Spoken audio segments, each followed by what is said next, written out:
Hello అండి అందరికీ. ఈరోజు మంచి రుచికరమైన కోడిగుడ్డు వెల్లుల్లి కారం చేసుకుందాము. ముందుగా వెల్లుల్లిని శుభ్రంగా పొట్టు తీసేసి ఒక మిక్సీ జార్‌లో వేసుకోవాలి. తర్వాత కొద్దిగా జీలకర్ర, ఉప్పు, కారం, పసుపు వేసి ఇలా వెల్లుల్లి ముద్ద రెడీ చేసుకోవాలి. ఒక కడాయి పెట్టుకొని కొద్దిగా నూనె పోసుకోవాలి. ఆ నూనెలో కోడిగుడ్లు కొద్దిగా పసుపు వేసి వేయించుకోవాలి. వేయించుకుంటా కూడా వేస్తారండి. ఇలా వేయిస్తేనే మా ఇంట్లో తింటారు. అందుకని నేను వేయించుకుంటా. అదే నూనెలో సన్నగా కట్ చేసుకున్న ఉల్లి, కరివేపాకు వేసి బ్రౌన్ కలర్ వచ్చేంత వరకు వేయించుకోవాలి. ఇది వేగిపోయిన తర్వాత మనం రెడీ చేసి పెట్టుకున్న వెల్లుల్లి ముద్ద వేసి 2 నిమిషాలు బాగా వేయించుకోవాలి.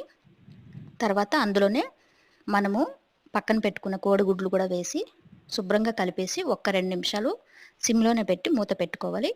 వేడి వేడి కోడిగుడ్డు వెల్లుల్లి కారం మనకి రెడీ అయిపోతుంది. ఇది వేడి వేడి అన్నంలో తింటే చాలా చాలా బావుంటుంది. Thank you.